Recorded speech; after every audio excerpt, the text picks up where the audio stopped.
Today, we have chosen for you a very important column, Mother of All Sins, by famous writer and defense analyst Imtiaz Gul.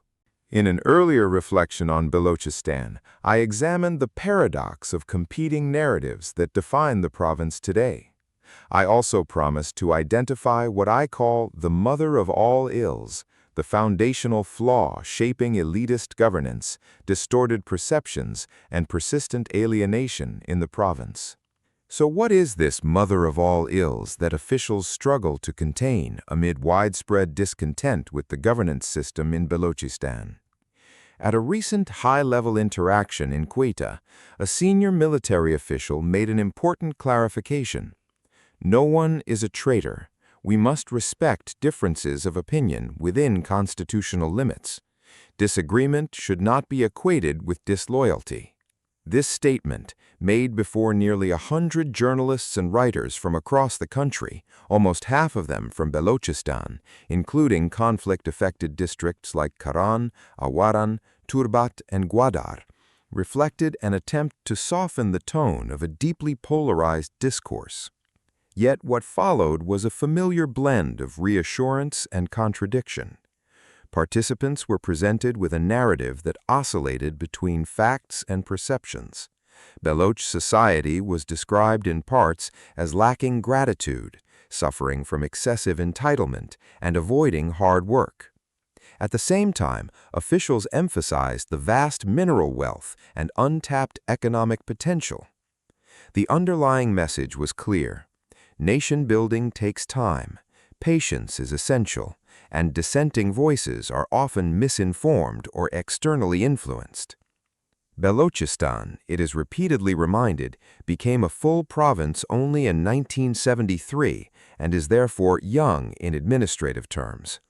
Those raising critical questions are often framed as being influenced by hostile actors rather than legitimate political grievances.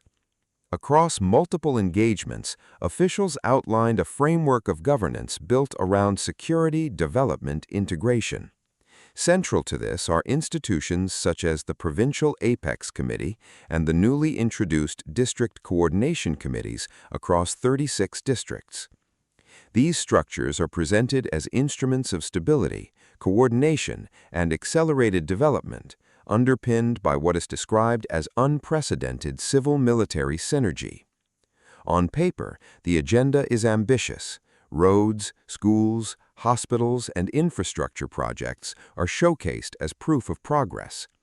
Physical development is positioned as a substitute for political empowerment. However, this approach reveals a structural limitation. The DCC system, rather than strengthening elected local government institutions, effectively creates a parallel governance architecture that bypasses them. This deepens perceptions of exclusion rather than inclusion. Public perception, ultimately, is not shaped by PowerPoint presentations in secure halls, but by lived realities outside them. A recurring contradiction emerges in official discourse. While the right to dissent is acknowledged in principle, critical voices are often simultaneously framed as anti-state. Armed groups such as the Balochistan Liberation Army, BLA, and Balochistan Liberation Front, BLF, are categorized as kinetic security threats. In contrast, civil and political movements, such as the Baloch Yekjati Committee, BYC, and Voice for Baloch Missing Persons, VMBP, are often described as sub-kinetic threats, amplified through digital news platforms, such as Balochistan Post, Bolan Affairs, and others, are seen through a securitized lens of narrative influence. This layered classification of opposition is analytically useful within state security frameworks, but it often collapses under the weight of lived socio-political reality.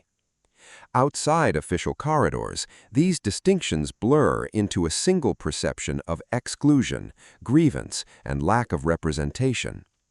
Even political actors, such as Sardar Akhtar Mengal, are increasingly absorbed into this widening spectrum of anti-state dissent, illustrating the shrinking space for conventional political mediation.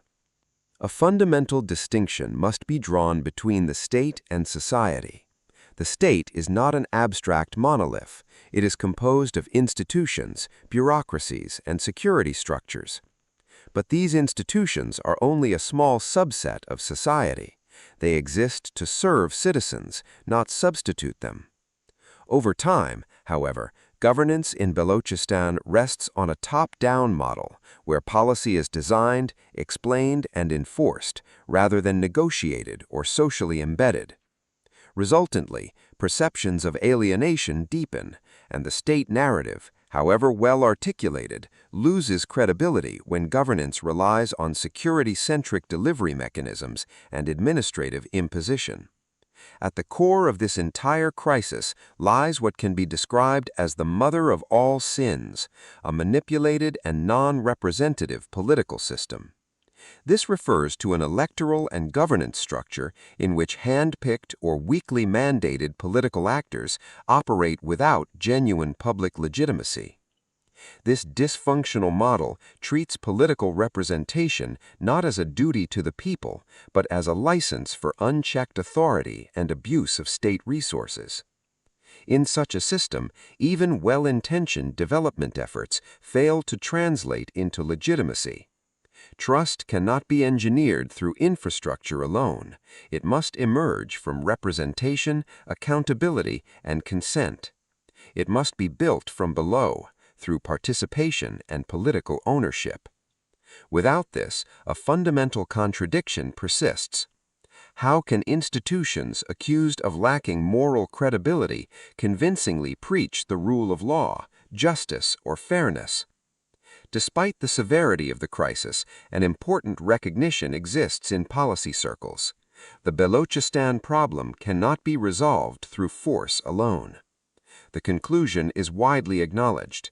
Neither coercion nor counter-coercion offers a sustainable solution.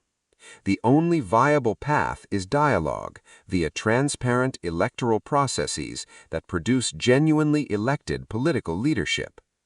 The crisis in Balochistan is not merely one of security or development.